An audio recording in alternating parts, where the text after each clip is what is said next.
Parou? Agora foi. Bom, boa noite. Vamos iniciar, vamos orar, aí nós iniciamos o nosso bate-papo de hoje.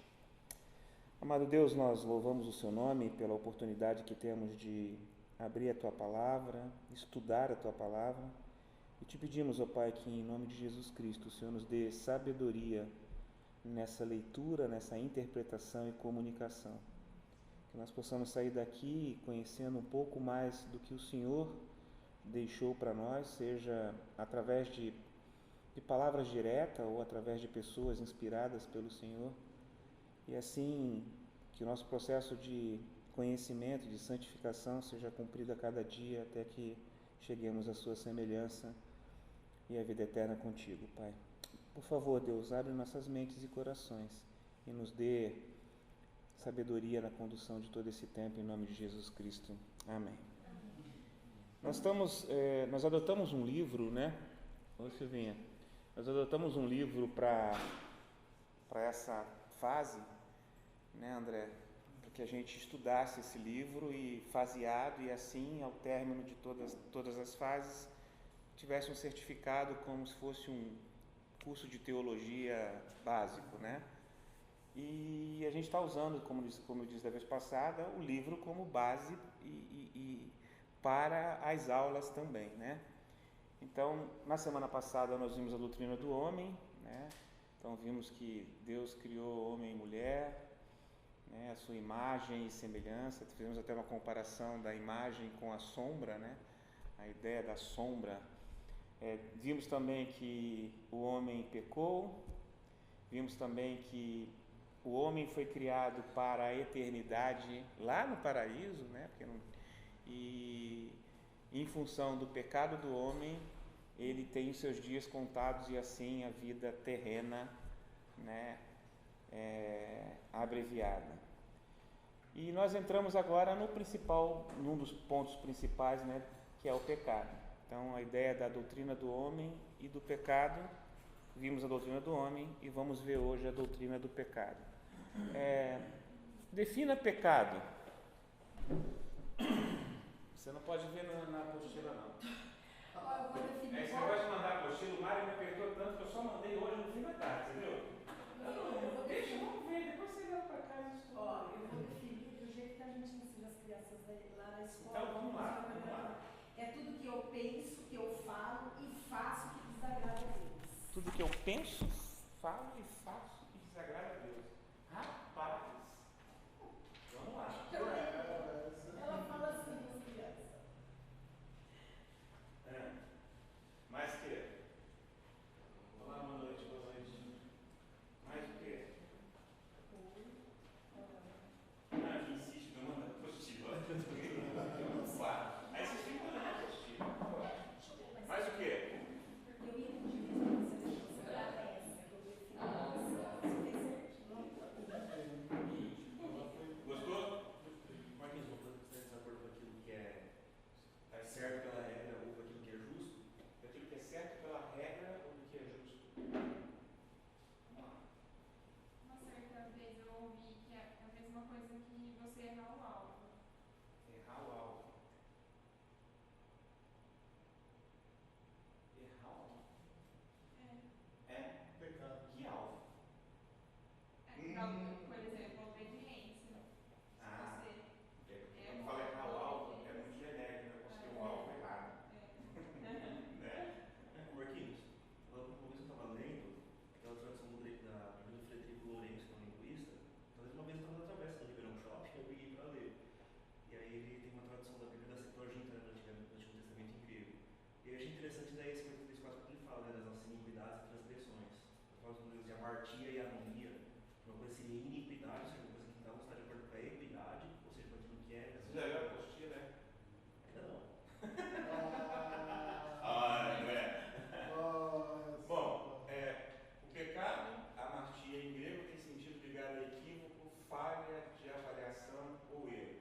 E quando a gente olha a perspectiva bíblica, o pecado não é apenas um ato de transgressão.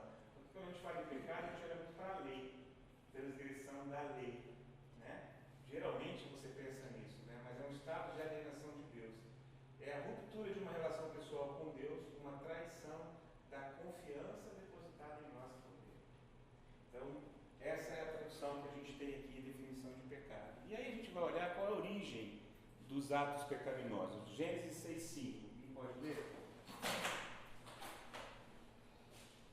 Então, para Paulo, não é apenas uma transgressão consciente da lei, mas um estado debilitante e contínuo de inimizade com Deus.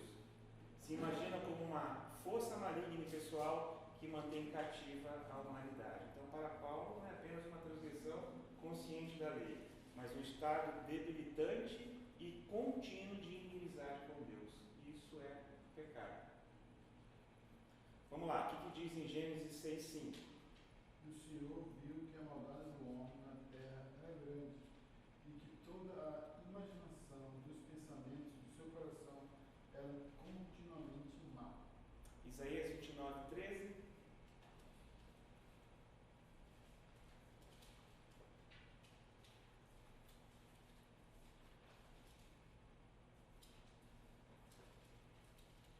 O Senhor diz: esse povo se aproxima de mim com a boca e me honra com os lábios, mas o seu coração está longe de mim.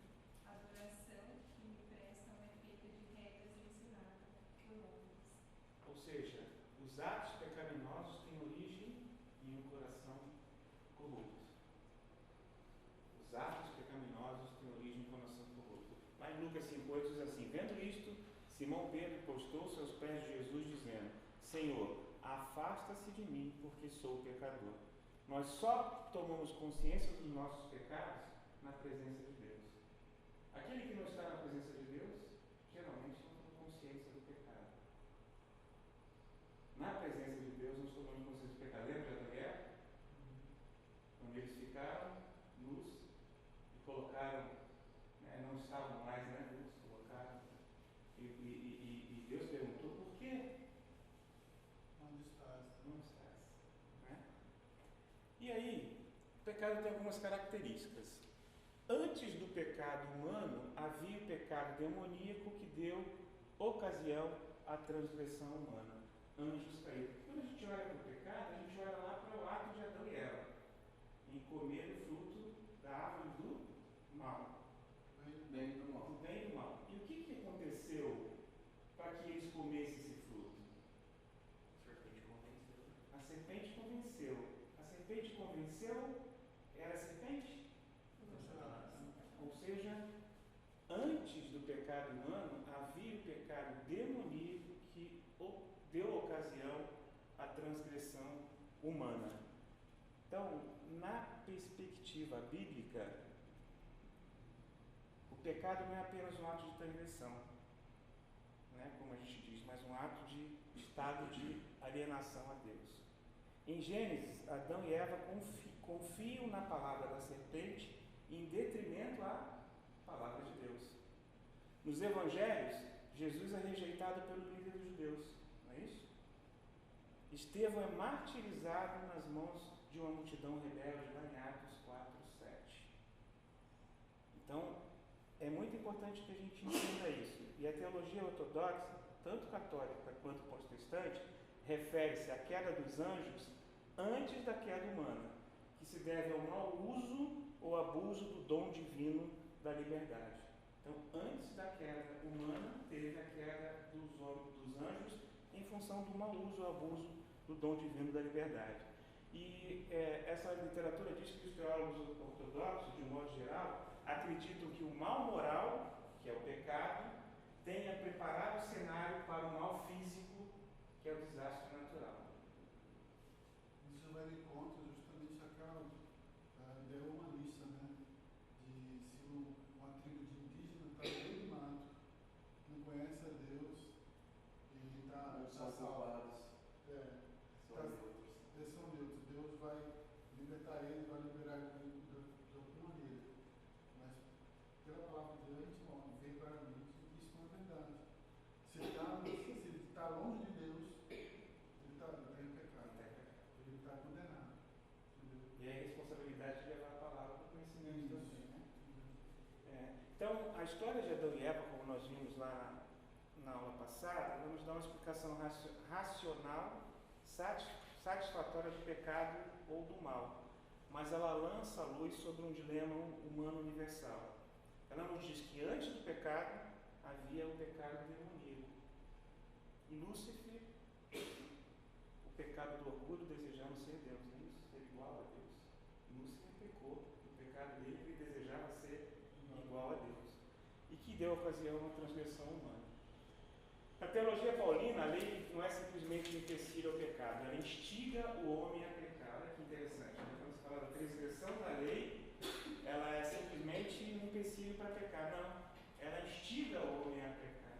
Então, por que instiga o homem a pecar? Eu quero fazer, pela minha, eu vou dizer natureza agora, mas a gente vai falar um pouquinho mais sobre isso à frente, pela minha natureza pecaminosa, eu quero fazer aquilo que não é bom, aquilo que é mal.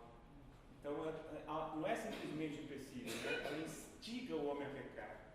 E a tradição da igreja fala do pecado original, mas com foco na infecção espiritual transmitida pela reprodução. Ou seja, quando o homem nasceu, a natureza dele é pecaminosa, a transmissão disso vem na reprodução. E aí é muito interessante quando a gente observa por que Jesus Cristo foi concebido pelo Espírito Santo colocado na barriga da Virgem. Por quê? Porque nenhum homem nascido da descendência de Adão não tinha pecado, poderia não ter pecado e viver sem pecado para nos trazer a salvação. E tinha que ser uma virgem porque tinha que vir de uma mulher. Tinha que ser a virgem que tinha que Porque vir de uma mulher. dela, que a partir dela devia ser esmagar a serpente. Então, outra coisa, o pecado é tanto pessoal como social, tanto individual quanto coletivo. É muito legal quando a gente olha isso, né? E é interessante a gente ver, deixa eu achar aqui onde eu estou. É interessante quando a gente vê que o pecado é pessoal, mas ele também é praticado coletivamente. Por exemplo, quando a gente olha para a discriminação. A discriminação geralmente não é só pessoal, ela pode ser coletiva e muitas vezes é coletiva também, né? Quando a gente fala de sexismo, né? Quando a gente fala de imperialismo, nacionalismo, racismo, a gente está falando do pecado coletivo.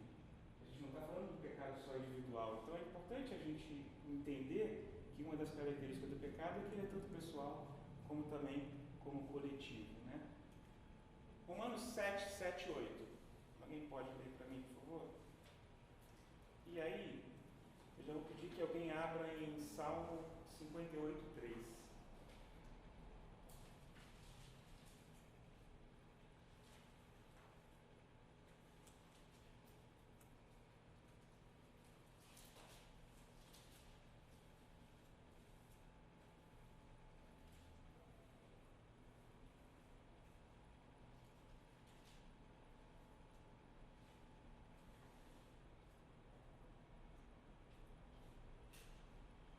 Pode ler? Alguém pode ler? Mas o pecado, aproveitando-se da ocasião dada pelo mandamento, provocou em mim todo tipo de cobiça. Porque onde não há lei, o pecado está morto. Então, o coração do homem é tão perverso que mesmo tendo a proibição da lei, que foi criada no intuito de deter o pecado, ele serve para despertar o desejo de pecado. Aquilo que é proibido, vocês já ouviram falar isso no ditado popular? Aquilo que é proibido é atrativo, é bom, né? É o que eu quero fazer, né? O que é mal. Então, o coração do homem é tão perverso que ele olha para a lei, que era para deter o pecado, e olha isso com o desejo de pecar, o desejo de fazer. Salmos 58, 3. Alienam-se os ímpios desde a madre, andam errados desde que nasceram, falando mentiras. Andam errado, Desde que nasceram. o pecado é inerente da condição humana. Andam errado desde que nasceram. Então, o coração do homem é perverso e o pecado é inerente da condição humana. Tem sentido isso? O que a gente está falando aqui, o que vocês percebem em relação ao pecado? É isso mesmo? As implicações disso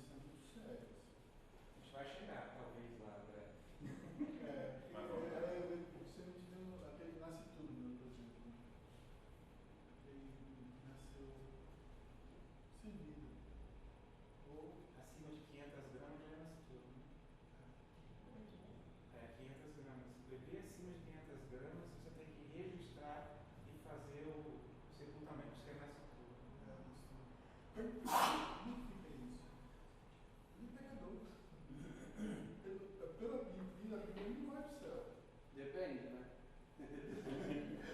Depende do seu posicionamento de outros textos. Existe um posicionamento que ele não vai para o céu pensando nisso, mas existe outro posicionamento que ele pode ser salvo em Cristo, assim como Jesus falou, para deixar ir a ele as criancinhas. Mas assim, a importância de compreendermos o que é pecado é muito grande, né? A gente perceber que a gente mesmo, por si só, você não chega nem O problema é se não morrer, né? O nosso problema é ele. Se morrer é até tranquilo. Criança, porque tem chance. O problema é quando não morre, vira adulto e rejeita Deus e vai embora. Não, eu fico triste porque existem pessoas que ficam dizendo, mas fulano é um professor. A gente vai falar um pouquinho aqui sobre alguns conceitos de pecado, de teólogos, etc., acho que vai encaixar bem no que você está dizendo, porque muitas dessas ideias vêm de todas essas literaturas, né, que existem de tanto falar. Então, assim, só para a gente ter uma ideia, característica do pecado, lá em Romanos 3:23, alguém pode abrir? Então, o pecado é universal. Então, não tem, o pecado não é só aqui em Ribeirão Preto, né? Uma frase famosa do Jean-Jacques Rousseau, né? O homem nasce bom e a sociedade o corrompe. Isso daqui foi em 1700 e alguma coisa. E aí tem gente que reproduz até hoje. Não, o homem nasce bom. O homem nasce. O problema é esse mundo que a gente tá, né? Era tão bonzinho. Se boa. Só que A gente não. tem conceito só que não, né? Lê lá, por favor. Romanos 3:23? Porque todos pecaram. Oi? Porque todos pecaram e destituídos estão na glória de Deus. Todos. É universal. Só o João que peca, né? Porque nós temos alguns que pensam assim, né? Eu sou santo, eu não peco. Já pecou. Já pecou só não falar. Então, a gente tem que...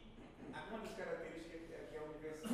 E na teologia reformada diz que o âmago do pecado é a descrença. O âmago do pecado é a descrença. Descrença em quem?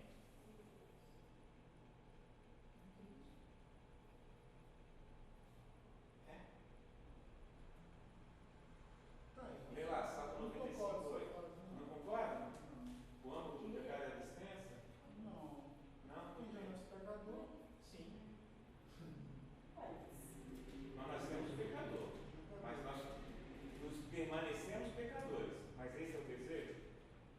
Não endureça o coração como em Meribá, como naquele dia em Massá no deserto.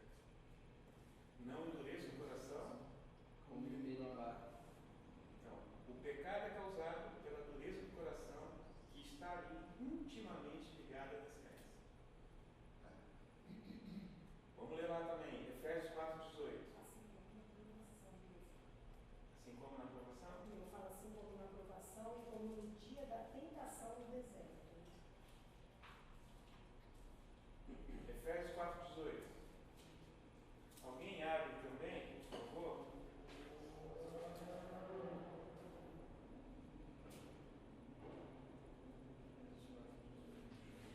Obscurecidos de entendimento, alheios à vida de Deus por causa da ignorância em que vivem, pela dureza do seu João, um coração. pouquinho mais devagar, porque eu não entendi. 1.8 aí, velho. Põe 0.8. Põe vai. Tá bom. 2.0. Obscurecidos de entendimento, alheios à vida de Deus por causa da ignorância em que vivem, pela dureza do seu coração. Ou seja, resistência a abrir mão do amor de Deus. Aí Em fala quatro do entendimento, né? Entendimento. Tendo seu entendimento obscurecido, estão separados da vida de Deus, por causa da ignorância, que não é só intelectual, por causa da dureza de coração. Então, a dureza de coração causa a ignorância, causa a rejeição à verdade, né? Que é justamente não ignorância de desconhecimento, né? Como às vezes as pessoas falam, se ele conhecer a verdade, é de rejeitar mesmo, falar, eu vejo a luz e eu apago a luz.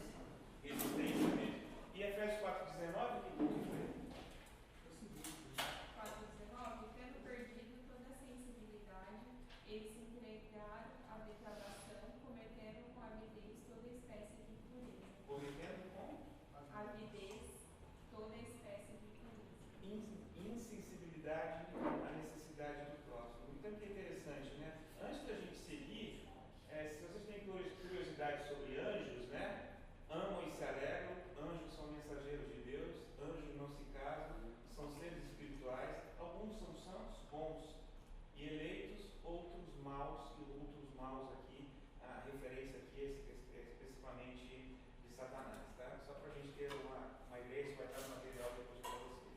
Então o pecado não é oriundo da natureza humana, mas da corrupção dessa natureza.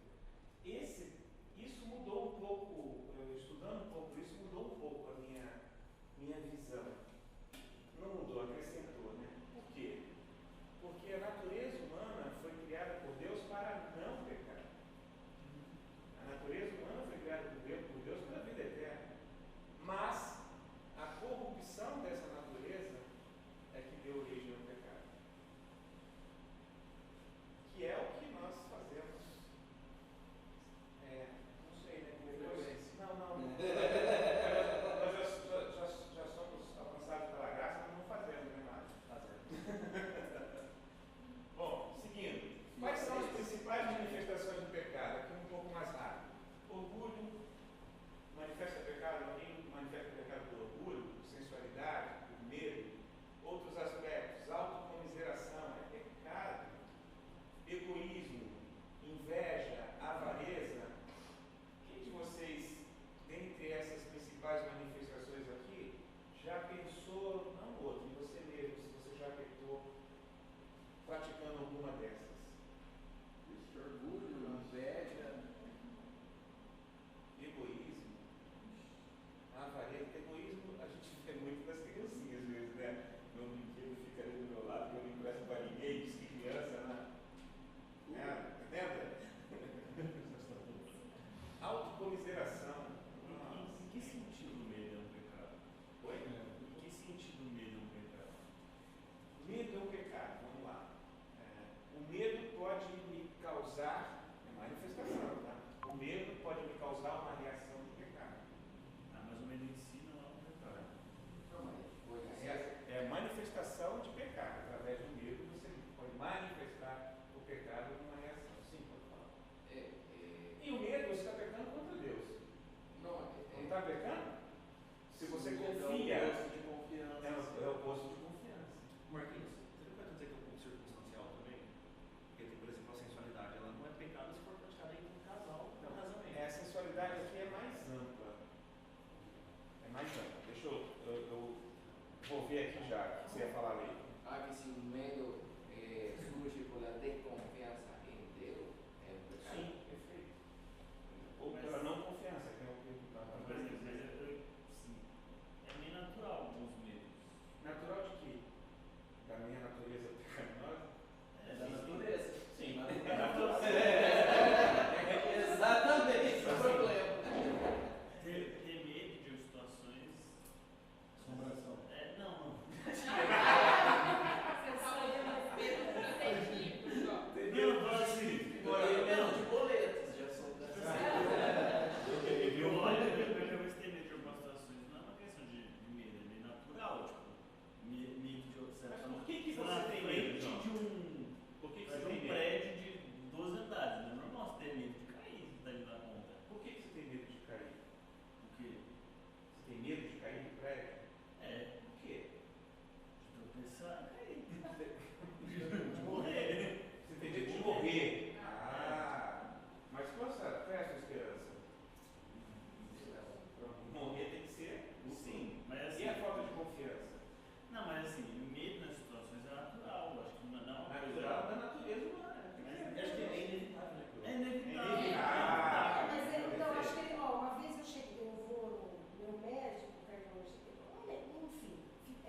Bom, gente, vamos lá, para a gente adiantar.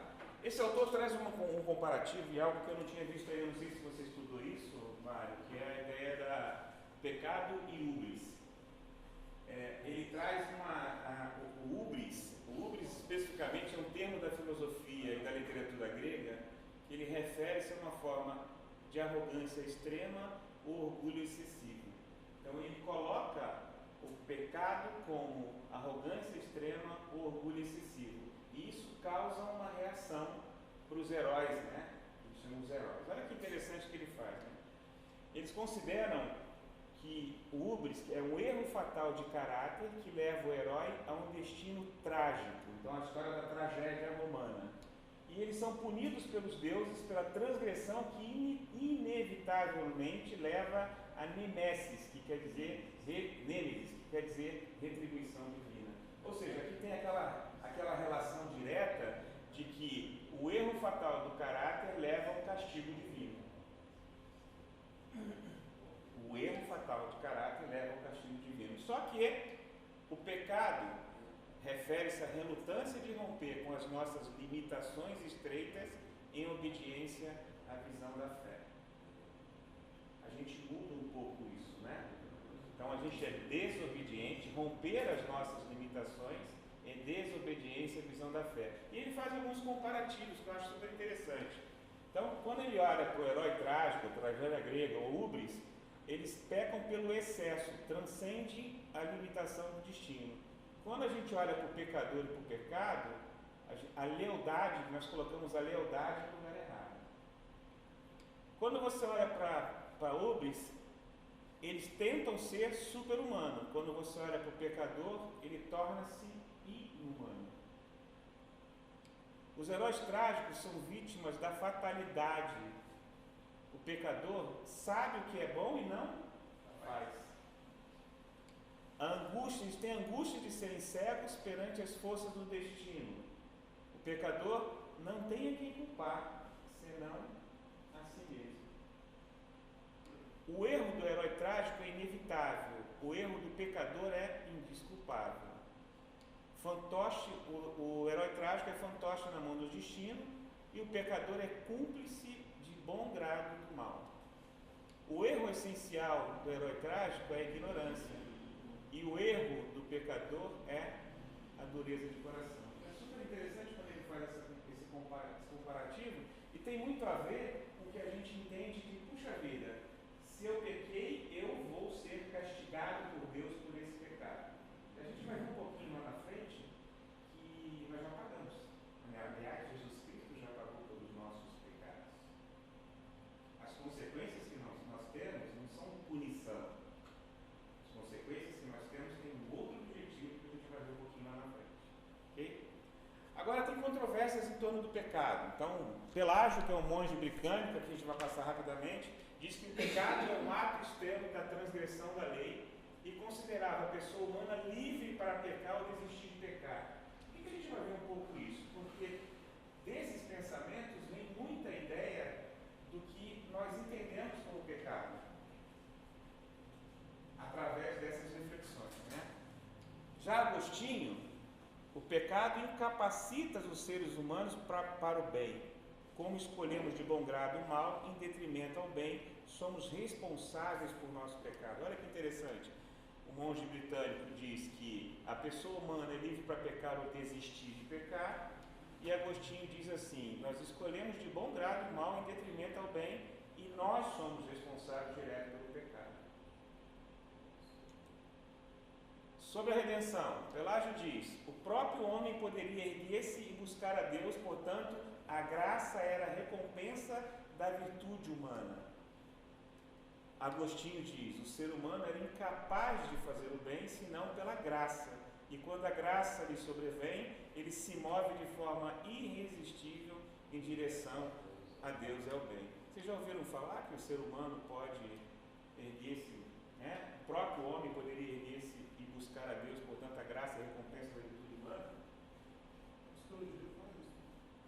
E muitos falam que praticando boas obras, né? Boas obras no sentido de, acho que a questão espírita tem um pouco disso, né? Fazendo as boas obras, a gente vai buscando a Deus e vai para o céu, né? Lutero afirmou: a humanidade se achava totalmente aprisionada pelo poder das trevas e precisava, mais que qualquer outra coisa, ser liberto da escravidão espiritual. Então, essa é uma afirmativa de Lutero. Vamos ver mais. Tem algumas avaliações modernas. Os nomes eu não sei se eu vou falar direito não, hein? Só um detalhe que o Pelágio ele foi condenado pela igreja como herege. Como herege. E os ensinos dele foram rejeitados. Não é uma possibilidade ortodoxa, é um desvio, né? Por isso os comparativos, né? Até para a gente ver o tamanho da discrepância entre um e outro. Aliás, até opostos, né? Quando você avalia opostos, né? Frederic diz: o pecado não é tanto uma revolta contra Deus, e sim o predomínio da natureza inferior dentro de nós. E através do quando ocorreu, né, uma preparação para a graça que veio consertar o prejuízo do pecado. Olha o que diz Albrecht: o pecado é produto do egoísmo e da ignorância. Achava possível viver sem pecado. Ele achava possível que podia viver sem pecado, mas não negava a graça divina para alcançar o potencial ético. Nós vamos viver sem pecado. Nós vamos aos pouquinhos, né, pela graça, e alcançando esse estágio, né, desse potencial ético. E admitia a presença de um mal radical. Outras reinterpretações. Reinhold, ele diz que o pecado é inevitável por causa da tensão entre a liberdade e a finitude humana, mas não é uma implicação necessária da natureza humana. Um pouco diferente do que a gente crê, né? Ou muito diferente, né? Nossa capacidade de transcender a nós mesmos é a fonte de possibilidade do pecado. Procurou preservar o paradoxo da inevitabilidade do pecado e da culpabilidade humana pelo pecado. Outro pensador, sim. Uma dúvida, essa questão da inevitabilidade, isso é bíblico? Porque me lembrei daquela passagem que fala que não nos veio sobre a tentação humana maior que a gente possa suportar, né? Então você pode dizer que o pecado é inevitável? É inevitável. O humano vai ser pecador? Não, é porque assim... Para o cristão, não. Ali ele está falando para cristãos. Não lhes veio para uma igreja. Isso. Não lhes veio tentação que vocês não possam lidar. Quando ele fala em Efésios capítulo 4, porque eles, ele está falando para a igreja, lembrando, ou vocês no passado, vocês eram escravos do pecado, então para o pecador sem Cristo é inevitável, porque ele não tem fé. Mas para o cristão é o contrário de inevitável, é uma escolha, né? Uma decisão. Para o cristão não existe pecado inevitável, é sempre uma escolha. Então, mas assim, considerando a humanidade como um todo, a partir do momento que a gente coloca o pecado como inevitável, isso assim mantém, por isso talvez seja um paradoxo, mas mantém a culpabilidade da humanidade pelo pecado? Porque assim, todos pecaram. Sim. Só que todos pecaram por inevitabilidade ou por próprio conta culpável? Todos pecaram. Não, nós nascemos pecadores. Eu entendi assim. É isso, você entendeu? Nós nascemos. Não entendi. Nós nascemos pecadores. Não, porque todos pecados, todos estão sujeitos à ira e à condenação. Sim. Não, todos estão debaixo da condenação. Sujeito não. Sujeito é condição de possibilidade. Tá, então Todos estão debaixo da condenação. E se todos estão debaixo da condenação, é porque Deus resgata. todos merecem essa condenação por Isso. pecado. Então, assim, Mas o básico é isso, quando a gente. A natureza já é pecaminosa, então todos estão. Então, mas aí, por isso que eu estou perguntando com relação à inevitabilidade. Porque esses todos estão assim debaixo da condenação. É porque todos pecaram. Porque Deus tem a natureza humana e decidem pecar. Não é só por causa da natureza. Não, É porque nós seguimos a natureza e pecamos. Então, entendi. É por isso assim, que pra mim, assim, eu concordo plenamente com isso. Por isso, pra mim, assim, não sei exatamente quem era esse Niebuhr, mas acho que por causa disso, então não faz sentido falar inevitabilidade. É todos escolheram. A gente está fazendo reinterpretações e fazendo comparativos com aquilo que a gente efetivamente acredita. Entendi. Então, só para a gente. Está errado. Hã? Então, Está errado.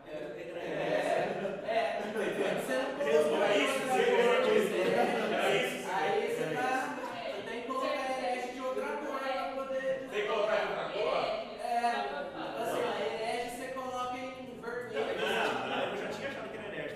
Se eu não estava sendo herege. A minha dúvida ficou em você ter dúvida. É que eu achei que era herege mesmo, eu só queria confirmar. Felipe, o pecado é a alienação do indivíduo em relação ao seu eu verdadeiro e como fundamento do eu da pessoa. E a gente vai chegar aqui, teologia da libertação. Essa vocês conhecem, né? O pecado é definido como opressão social, exploração e aquiescência à injustiça, entendido como ganância por ganhos financeiros às custas do pobre. Assim como o pecado desumaniza e oprime as pessoas, também a salvação é que os humaniza, libertando-os para uma vida criativa e com sentido.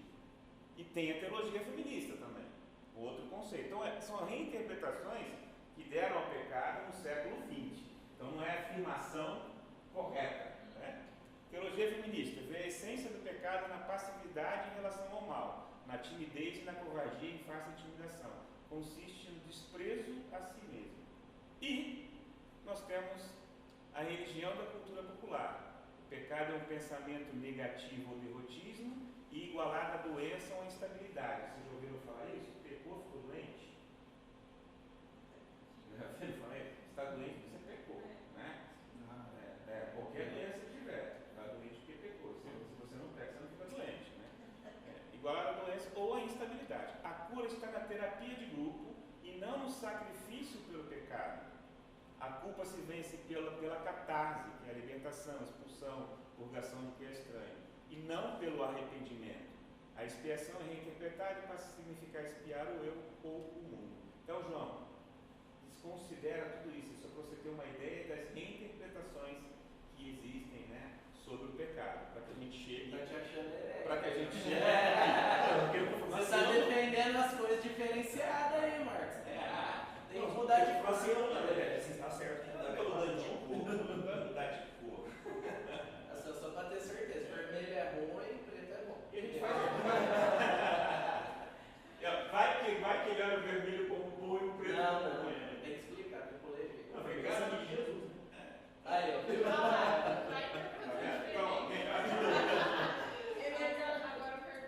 O pecado na religião evangélica e legalista. Então, na legalista, ele se baseia especificamente na lei. É uma violação de um tabu moral. Quando a gente olha para os evangélicos, tem alguns pontos. Quais são? Pecado na visão dos evangélicos. Tradicionalismo? Vamos lá. Deixar vocês falarem aí, que o João já falou. Usou o cabelo comprido. São costumes, né? Transformam costumes em Infelizmente, critérios de pecado. partindo para isso. Algumas características, né, que a gente pode ter. Bom, lógico, né, base para o pecado é o evangelho. Perfeito? Outra, é a quebra de uma aliança. A quebra de uma aliança com Deus. Outra, pecar é ferir diretamente o coração de Deus. Interessante, né, quando a gente observa isso, né? Lógico que vocês não pecaram, mas eu já pequei algumas vezes. Pegou agora, mentiu. Eu estou mentindo que vocês não pecaram, né? Já acabei de pecar. E com isso, assim, quando você olha que, puxa vida, você feriu o coração de Deus.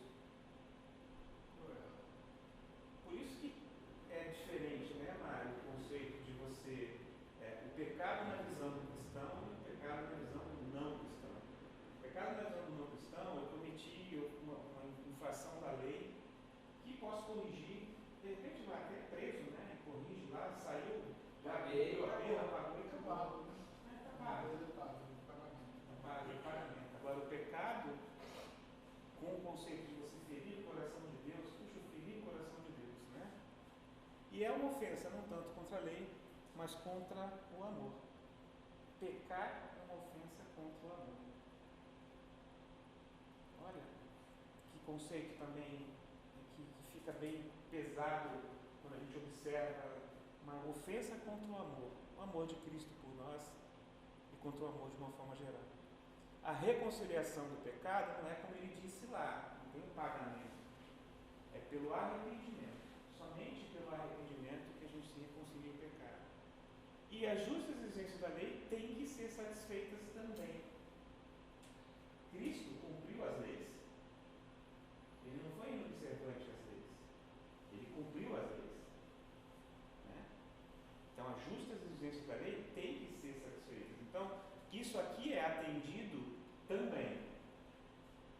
não somente isso, mas o amor. E o oposto do pecado não é virtude, e sim a fé. A fé no nosso Senhor. Dando sequência, tem algumas consequências. Quais são as consequências do pecado? O André ia falar ainda agora, né, André? Uma das consequências. Qual é o pecado e as consequências?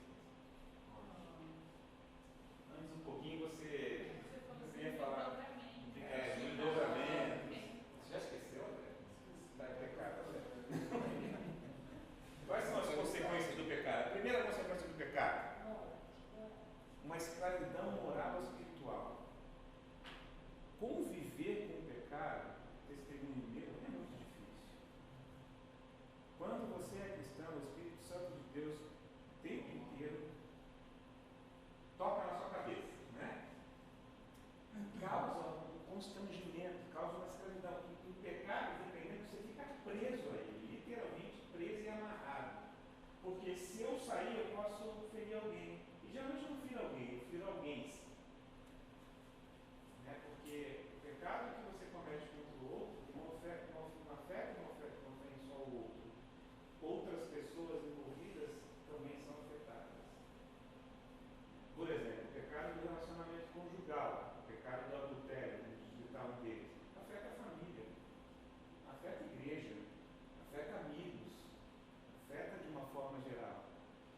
E a escravidão moral e espiritual, quando você está em pecado, você consegue orar a Deus todos os dias, estudar a palavra? Quando você está em pecado, você vem à igreja constantemente, vem às aulas, vem ao culto, vê as pessoas, foge, dá aquela coisa de, puxa vida, não saber, olhando para mim, nossa, o Mário olhou para mim, me olhou bem assim, será que ele sabe? Tem uma olhinha de cristal.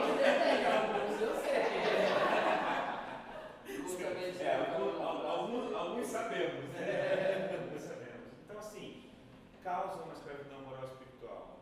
Culpa muito forte. O cristão que peca, eu não sei se isso é um peca, né?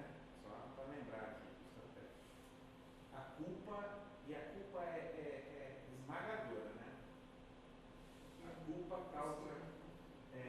causa aquela incômodo, causa um desconforto, de tal forma que você sente mal, né? Essa culpa aí do pecado causa doença também, se você não. Não é uma consequência, vamos dizer assim, mas não é um castigo, mas pode não, causar. Mexe com a cabeça, a pessoa Pode causar. Você pode ficar preso. A mentira, né? Você mente, aí você tem que mentir outras vezes para cobrir aquela mentira. Então você fica escravo. Escravo disso. Aliás, quando você tem gente que mente de tal forma que acredita que está falando a verdade. É verdade. Ela fica escravo da mentira, né? E por último, essa aqui nós conhecemos e a gente só sabe que consequências de decisão que a gente tem certeza que vai acontecer é só uma. Eu sei que Jesus Cristo como o Senhor e Salvador, sim ou não? Sim. Vida eterna. Não. Inferno. As outras decisões que você toma na vida, às vezes você não sabe qual é a consequência. E a consequência pode ser mais severa, menos severa, mas essa decisão especificamente você sabe. Essa está escrita aqui. Ou você tem eternidade com Cristo, ou você vai para o inferno. Então, essas são as consequências. Marcos, eu tenho uma dúvida. Oi? Por exemplo, quando a pessoa já está escrava mesmo do pecado, será que ela tem esse sentimento de culpa mesmo? Aí está a nossa. Bom, eu creio, e isso, quando você aceita a pessoa do Senhor e Salvador, você recebe o Espírito Santo, certo? Todos aqui creem assim? Esse crê diferente, eu pedi o Mário para pregar aqui já. E assim sendo, se você tem o Espírito Santo de Deus, você tem consciência do seu pecado. Você é incomodado por isso. Você pode até pecar, mas Você é sabe incomodado. que tá Você pode resistir como pecador, você pode negar, você pode brigar, mas você tem consciência do seu pecado. A dificuldade E aí é que a igreja entra de uma forma maravilhosa, né? Não só os pastores, não só os presbíteros, não só os líderes pequenos, os irmãos em Cristo, e principalmente aqueles que estão próximos de você, são esses que podem te tirar, te dar a mão e te tirar da lama, né? Dando essa consciência, dando força, junto com você, orando junto, né? Orando por você para poder tirar. Respondeu? Sim, é porque às vezes passa uma impressão que, mesmo que ela parece que aquilo foi tomado já, sabe? Eu estava lendo um livro que fala da dignidade, né, do pecado, que é algo muito espiritual. Então, parece que a pessoa é um câncer e aquilo tem a metástase e ela vai tomando. E aí ele é tomado daquilo e parece que tudo já é normal, entendeu? Entra numa neutralidade e parece que eu tinha esse pensamento, parece que não chega o sentimento da culpa, sabe? Mas isso Eu te dou o testemunho do eu, Marcos. Eu me converti com 31 anos, então eu pequei antes e depois, né? Antes, né? Depois eu converti, eu não pequei. É uma diferença absurda. O Espírito Santo te mostra, o Espírito Santo te incomoda. Se você realmente tem o Senhor Jesus como seu único e suficiente, Senhor e Salvador, Ele te incomoda. E aí sim, totalmente tomado, você vai precisar de ajuda. E a igreja vai te ajudar, o irmão vai te ajudar, alguém vai te ajudar. Talvez sair sozinho seja muito difícil. Às vezes não percebe. Às vezes está tão tomado, tão envolvido, que você acha que é natural. Ou você acha que não tem jeito. Mas a palavra de Deus te resgata, o Espírito Santo te convence, o Espírito Santo trabalha em você, tem certeza absoluta disso. E a cauterização, né? Que fala. Mas não fala que a cauterização é definitiva. Definitivo, né? Fala que há cauterização, há insensibilidade, né? Mas não fala que ela é definitiva. Fala que Deus vai intervir alguma hora. Inclusive a disciplina da igreja, Sim. ou até matando, como fala lá em Coríntios, para matar para que se preserve a alma e o corpo seja destruído, para a pessoa parar de pecar. É uma das consequências que Deus aplica. E isso que eu lembrei. Pode falar. Não, olha, esse completar sendo muito mal. Só que, por exemplo, o pecado, lembrando, né? Não é o fato do Marcos melhorar. O fato dele se parecer cada vez mais com Cristo. Nós devemos ter a igreja levar ele, ou nós também, claro, sendo cada vez mais parecido com Cristo. Não melhorar o Marcos melhorar. Eu já trabalhei com o pessoal, não é nada assim. Os caras falam palavrão pra caramba. No Rio de Janeiro, Dentro da igreja. Eu fui dentro da igreja. Eu era assim. Tudo sabe o que está falando? Não, eu sou assim, é a expressão popular. Que é a forma popular de falar. Que nós que estamos sendo rebuscados, estamos sendo. Excesso de. mas eu lembro bom, aí a gente precisa entender da ignorância também, né? Não, inicialmente, eu sou um recém-convertido, eu sou ignorante com relação a algumas coisas. E eu vou, na medida que eu vou conhecendo mais, eu vou mais me conscientizando de que aquilo efetivamente é pecado e tem que ser tratado. Qual estágio que essa pessoa está, né? Ele sempre se trata, assim, por exemplo, a questão de, tudo é graça. Eu vivo pela graça. Se escondeu atrás do escudo, uma palavra invisível. E um Pela dia, graça de eu Deus. fiquei sobre ele. Mesma coisa em relação. Vou ser, cara, eu estou sendo sincero aqui. Você é uma pessoa que fuma. Eu lembrei de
acha que faz certo. Não gosta que ninguém fala nada. Não, e quando eu comecei a É falar, estranho, é estranho fazer isso. Não, eu estou fazendo isso porque eu não acho que é pecado, então eu vou continuar. para mim é normal. Esquisito. O seu corpo é o quê? Templo. Marquinhos, só uma coisa que eu ia falar, eu lembrei muito do que falou a respeito da cauterização da consciência. Isso na verdade é verdade, assim, não tem gente da. Desculpa, esqueci o nome. Você, por exemplo, perguntou assim, para os convertidos ou para os não convertidos, porque ele tem na passagem da cauterização, né, que eu lembrei que ele Timóteo 4:2 fala.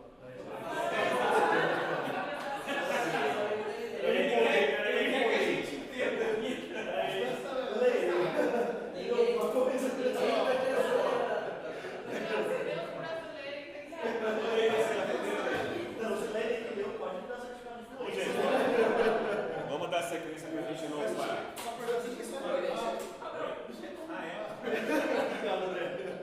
Se isso vale assim para convertido ou para não convertido, porque essa passagem da cauterização, pelo que eu entendo, de 1 Timóteo 4:2 fala assim, dos pagãos, né? Daquele hipocrisia dos que falam mentiras e que tem cauterizado a própria consciência. Então, assim, acho que entre um não cristão, entre um ímpio, a cauterização é a regra. Agora, se pode existir entre um cristão e um convertido, talvez um processo. Mário, pelo que você falou da cauterização, Não, sim, né? pode ser um estado, mas Pode não ser. é uma condição. Assim, do cristão. Você tem Davi, você tem Pedro ali entre a negação de Jesus e ir buscar ele, porque é Jesus que vai buscar ele. Não é ele que vai buscar Jesus. Então, Deus ele vence a resistência em algum momento. Essa é a nossa esperança, né? Essa é a nossa esperança mesmo. Mas não quer dizer que essa resistência é de um dia, uma hora, às vezes dura um bom tempo. No caso de Davi, durou meses. Até que Deus usou Natan para chegar junto dele. E aí ele se arrepende. Então, não tem muita receita. Uma vez que a penalidade do pecado é a morte, o juízo e o inferno, o que fazer? O que fazer? Aí o autor, inclusive, está entre aspas, diz assim: a natureza estava integralmente afetada pelo contágio do pecado, o que nos torna totalmente incapazes de nos aproximar de Deus por conta própria. Ou seja, eu não posso. A fé ensina que o pecado não pode ser vencido por meio de alguma engenhosidade ou esforço humano. Não tem jeito. Diga, André. Não, assim, aí o livre-arbítrio está onde? Não está. Ele está na ideia dos filósofos. Não está. Não está. Na Bíblia não está. Talvez na escolha. Já que eu não tenho como, eu vou escolher. Né? Vamos lá, João 3, 16, 17, alguém sabe de cabeça? A solução foi qual? 13:16. João? João 13, 16. Deus amou o mundo de tal maneira Que deu seu Filho unigênito, para que todo aquele que crê, ele não pereça, mas tenha vida eterna. 17. Todos Porque Deus enviou o seu filho ao mundo não para que julgasse, mas para que não fosse salvo por meio dele. todos morreram, como é É? Ah, viu? É? Não sei. Você também. Não é que você colocou, que você tem decorado. Essa não pede para me decorar. Porque Deus enviou seu Filho ao mundo não para que condenasse o mundo, mas para que o mundo fosse salvo por ele. O mundo fosse salvo por ele. Então, a solução está naquilo que Deus fez por nós em Jesus Cristo. Deus decidiu pagar Ele mesmo por essa penalidade por meio da vida e morte sacrificial de seu Filho. Romanos 3, 21 a 26. Pode ler, João? Na sua super. Ou seja, esforço humano, por que não? Aqui a gente volta àquela questão. Como homem é descendente de Adão, nasce no pecado, já nasceu pecador e a mulher também. O homem O ser humano é melhor, mas o ser humano é mais complexo. O ser humano nasce, né? Nós não tínhamos um homem sequer capaz de viver sem pecado para a morte de cruz, para a remissão dos nossos pecados. Aí está exatamente a ideia, né, da Virgem na concepção, assim que fala? De Jesus Cristo através do Espírito Santo. Romanos 3, 21, 26, não? né? Mas agora se manifestou uma justiça que provém de Deus, independente da lei, da qual testemunham a lei e os profetas. Justiça de Deus mediante a fé em Jesus Cristo para todos os que creem. Não há distinção, pois todos pecaram e estão destituídos da glória de Deus, sendo justificados gratuitamente por sua graça, por meio da redenção que há em Jesus Cristo. Deus o ofereceu como sacrifício para propiciação mediante a fé, pelo seu sangue, demonstrando a sua justiça.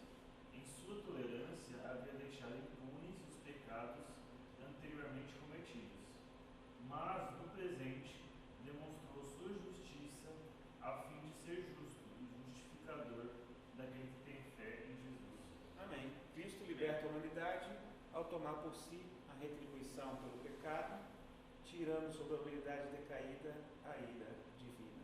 E foi uma única vez. Uma única vez. Ninguém mais. Uma única vez. Então é interessante que a gente tome as decisões corretas e as consequências, né? Decisão correta, querer Jesus Cristo como nosso Senhor e Salvador. Isso nós já fizemos. Amém. O derramamento do Espírito Santo completa a atividade salvífica de Cristo. A partir do momento que eu aceito a Cristo como único e suficiente, Senhor e Salvador, diferente de algumas denominações, você recebe o Espírito Santo de Deus. E o Espírito Santo de Deus é que vai completar essa atividade salvífica, te aperfeiçoando dia a dia, né? Para que você chegue à eternidade mais próximo de Cristo, da semelhança de Cristo, né? E aqui, é pela regeneração do Espírito Santo e pela comunicação da fé e do amor que o pecador é liberto da escravidão do pecado e capacitado a alcançar vitória sobre o pecado na vida cotidiana. Então, é o processo de dia após dia, né? Para que você alcance e seja capacitado pela ação do Espírito Santo. E uma das formas de se capacitar, CCB, uma das formas de se capacitar de hora silenciosa, uma das formas de se capacitar participando das celebrações coletivas, participando dos grupos pequenos. Por isso que a gente fala que a gente tem que ser uma igreja bíblica, vivendo e comunicando de modo relevante e contagiante a realidade de ser Jesus Cristo, família de Deus. Esse é um caminho que nós buscamos, é que queremos ser. Porque uma vez que a gente fala que nós já somos, estamos pecando aí, né? Nós queremos ser, buscamos ser. E a teologia reformada nos ensina que Cristo nos salva não somente do poder do pecado, mas também da sua consequência terrível, que é a morte eterna. Nós recebemos a imortalidade e a remissão dos nossos pecados. Imortalidade com Cristo. Imortalidade, a vida eterna com Cristo. Então, o pecado não tem poder sobre nós. Não é isso? O pecado não tem poder sobre nós. Apesar de nós. Bom, volta lá, quer falar aqui? Uma coisa que vale a gente sempre lembrar, né, é que nos anos 60, 70, tinha muita ênfase na decisão, né? Como se a salvação fosse uma decisão. Decidir como? Como se a mera verbalização, repetir uma oração, ou falar assim, ok, eu decido, gera uma mágica, né? Mas o que gera uma decisão, né, que é a conversão, é a regeneração do Espírito. O Espírito dá vida. Se ele não der vida, vai ser uma decisão falsa. Então, entendendo isso, é muito diferente quando a gente não faz apelo aqui, e não faz todo domingo, e não fica forçando os outros, porque a gente não crê que é o simples fato dela repetir uma oração, pum, fez uma mágica, né? A gente crê que é uma obra de regeneração do Espírito. Pode ser em silêncio, pode ser com apelo, pode ser no restaurante, pode ser no GP, mas a gente está sempre pregando o Evangelho e chamando a pessoa, creia. A gente não vai bater o martelo por você, né? Mas algumas pessoas às vezes ficam pensando, nossa, ele podia fazer movimento para ver coisas acontecerem, né? Mas a gente não precisa ver a coisa acontecer. A gente precisa pregar o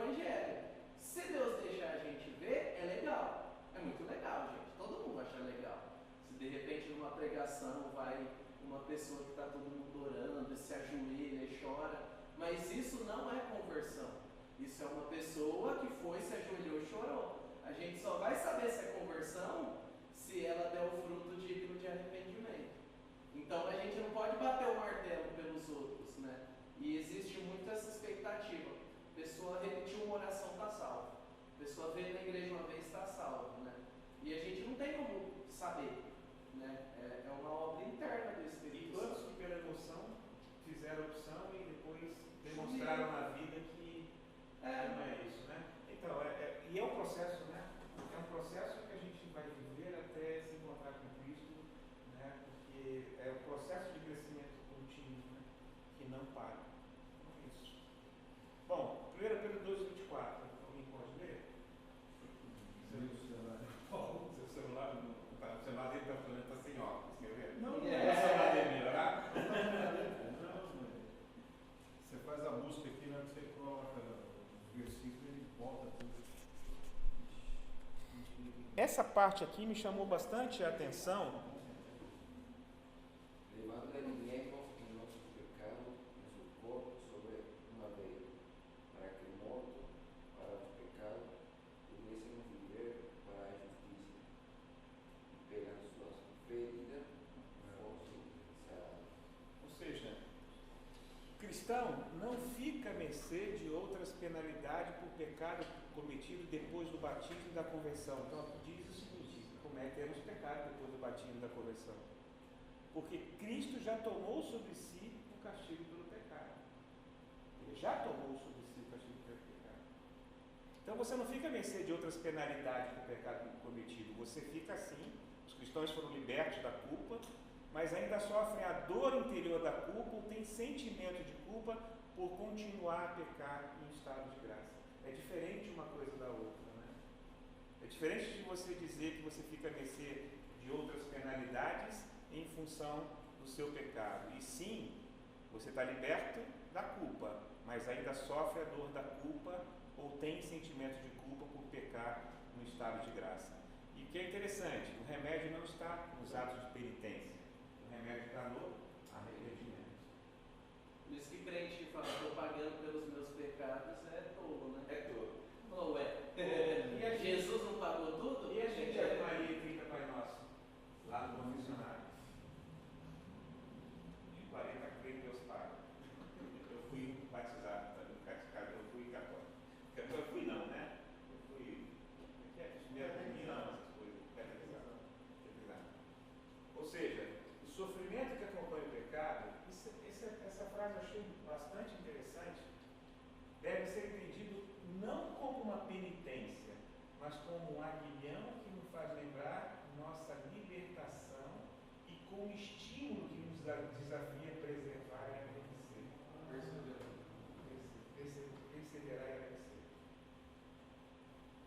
Ou seja, você vai sim sentir, mas não entenda isso como uma penalidade, porque Cristo já pagou na cruz. Entenda isso como um alerta para que você não faça de novo. Entenda isso como um alerta para que você persevere no pecado.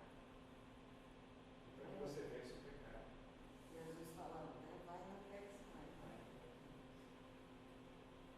Quando que vai acontecer isso conosco? Acho que só na eternidade com Cristo. E não peques mais não quer dizer só peca o mesmo tanto. Não pegue mais Cesse. essa quantidade. É, assim, ó, vai e não peca mais, só o mesmo tanto. Não é isso que ele quis Não, dizer. mas eu acho que É cesse de pecar, né? Abandone o pelo pecado. menos esse que você está pecando. Você está consciente? Isso aqui tem sentido para você? Vocês já sentiram isso aqui? Alguém de vocês já sentiu isso? Alguém de vocês já teve um remember? Aquela história de que você pecou, aí você foi colocado à prova de novo pelo mesmo pecado. E você não caiu. Já caiu de novo. Caiu já foi pra trás aqui, caiu. Não, subia. Mas aí Acontece também, mas o exemplo é mais positivo. a ideia aqui é que você pare, pense, sinta os sai de caminhões lá e fala assim, não, não vou seguir esse caminho novamente. Né? E isso nos leva à salvação. É mérito de Cristo, transferido para o pecador em débito, que é o perdão divino para o pecador que não merece. Cristo não só paga pela penalidade do pecado, mas faz também mais do que a lei exige. Isso é muito interessante, né? Fez mais do que a lei exigia. Né? Cristo concede uma ordem de perdão, abraça o pecador como um pastor amoroso que encontra a ovelha.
nunca vi ninguém assim. 100 anos. É 120, eu não vi não.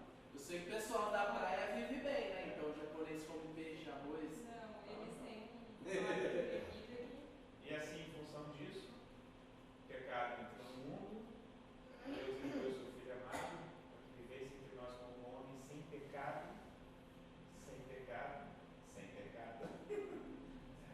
Nascesse de uma mulher virgem, Né? para que morresse na cruz por remissão dos nossos pecados. E assim nós temos a oportunidade de se reconciliar crendo em Cristo por nosso suficiência e salvação.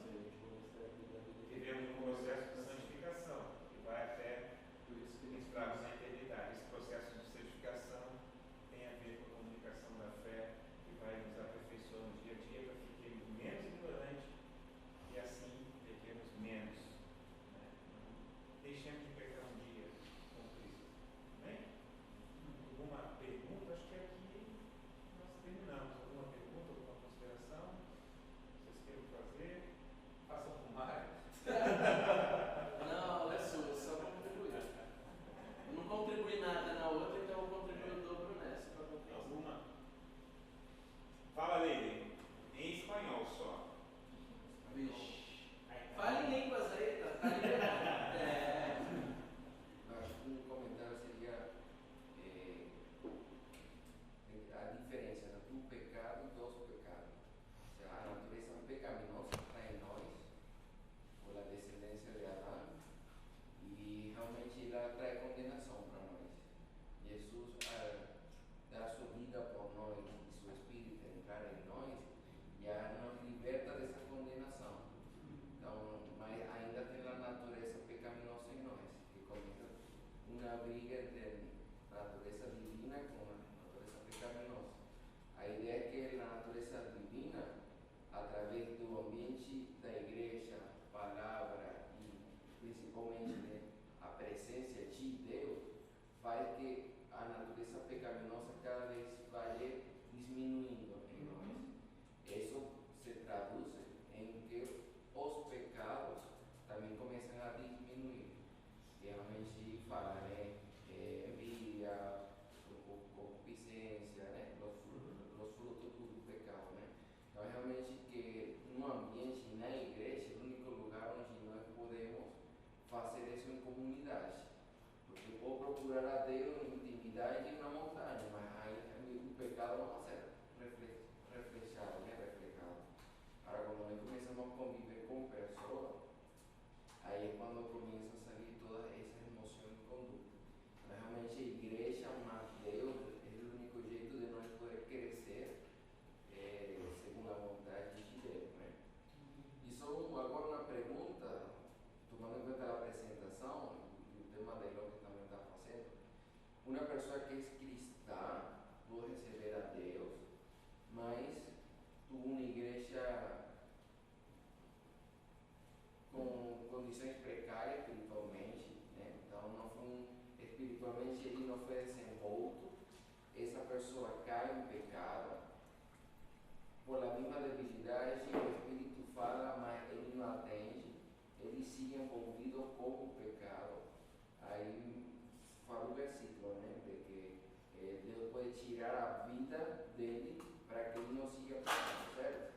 Aí a pergunta é, esse tipo de pessoa, segundo a apresentação, ele vai para onde? Para o inferno?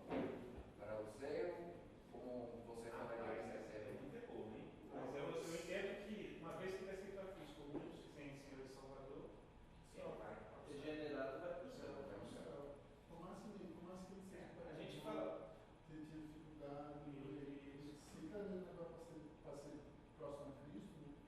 Nem no final da vida dele, nem pecando, nem vai continuar com o Senhor. Isso, então, que diferença tem ele no céu como um cristão que levou a Deus até o final? Galardão. É a mesma Mas coisa. galardões se chama. Só galardão. A Bíblia fala sobre, assim, eu creio que Deus é tão bom, acho que é tão bom. Ele vai dar recompensa, mas lembra ali no Apocalipse que os 12 reis receberam as coroas, cada um deles, né? E ele, o que eles fazem no final?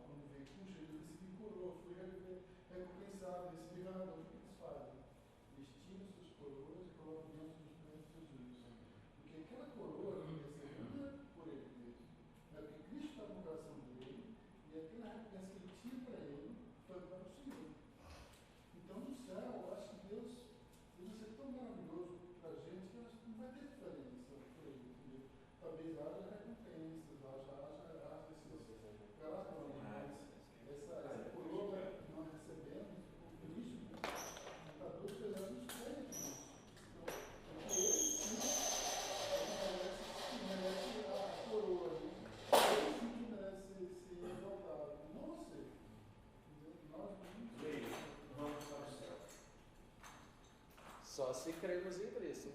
Não dá para bater um martelo por vocês. Ele deu, vamos para o céu. O galardão, a explicação que eu acho mais coerente, que equilibra esse galardão é isso. E aqui eu não estou falando que o pessoal está acostumado a falar, missionário, porque sofre. Tem muita gente que sofre, não é missionário, não é pastor, é só um crente fiel. Então vamos desmistificar isso. Mas pensando no crente lá, o crente mais sem vergonha, né? Mais acomodado, negligenciou a Deus.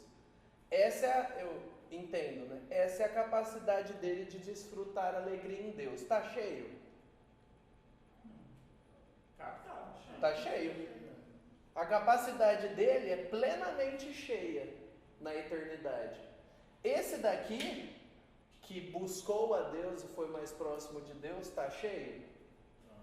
E esse? Eles vão estar plenamente satisfeitos em Deus. Mas eles não terão vivido vidas iguais. E todos eles dependerão da graça de Deus. Nada aqui é mérito. Tudo é pela graça. Mas a capacidade de desfrutar Deus a gente já vê hoje. Pessoas que têm o fruto do Espírito mais desenvolvidos, eles são muito mais felizes, porque a alegria é fruto do Espírito. Ele não é melhor diante de Deus, mas Deus alarga a capacidade dele de se alegrar.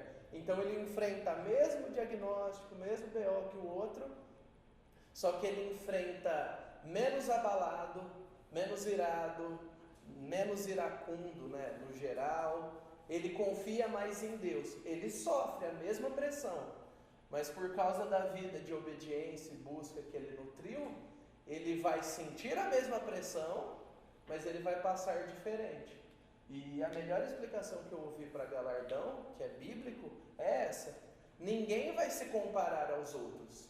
E ninguém deve querer, eu quero mais galardão, por isso que eu vou contribuir, vou fazer, vou servir. Porque isso seria a motivação egoísta do incrédulo, não de alguém transformado. Mas o fato de alguém viver de um modo que agrada a Deus e se dedica plenamente, vai capacitar ele a desfrutar de Deus de uma maneira plena, de acordo com a capacidade que ele vai ter na eternidade. Então vai estar todo mundo plenamente feliz. E diferente do que a gente pensa, esse daqui não vai estar ressentido lá, porque não haverá choro nem lágrima com esse daqui. Ele vai se alegrar pela fidelidade desse. E ele vai se alegrar e vai descansar na graça de Cristo. Essa foi a explicação mais plausível que eu achei quando eu me vi diante disso daí. Eu tinha que desenhar, senão não ia. Fala, senhor. Fala devagar. Prometo que vou tentar. Não, eu só ia perguntar se é, como é que fala, plausível, se é correto, talvez a inevitável. Inevitável eu acho que não é não, mas se é correto, por exemplo, discutir essa questão que o Neném trouxe, à luz da parábola dos trabalhadores da vinha, que eu lembrei lá de Mateus 20, do 12 e 13, que fala, né, Jesus, na parábola. Esses últimos trabalharam apenas 1 hora, quando nos igualaste a nós, que suportamos a fadiga e o calor do dia. Mas o proprietário respondendo disse a um deles: Amigo, não te faço injustiça, não combinaste comigo um denário? Toma o que é teu e vai-te, pois quero dar a este último tanto quanto a ti. Correto, ficar assim. Me lembrei. Muito obrigado. Esse daí tá lendo a Bíblia, aqui é galardão. E aquilo lá não é estatura não, viu, gente? Senão... Não, ele vai dar um novo corpo, você vai ser maior. Não vai o desenho ali, ó. Vai o desenho ali, ó. Fala que é estatura. Ok, gente? Podemos então orar para nos dirigirmos aos nossos lares? Ou a glória, né? Se Deus quiser. Mas como somos resistentes, né? Hoje não. Não tá frio, Senhor, né? A glória não vai ter ninguém. Pecaminoso.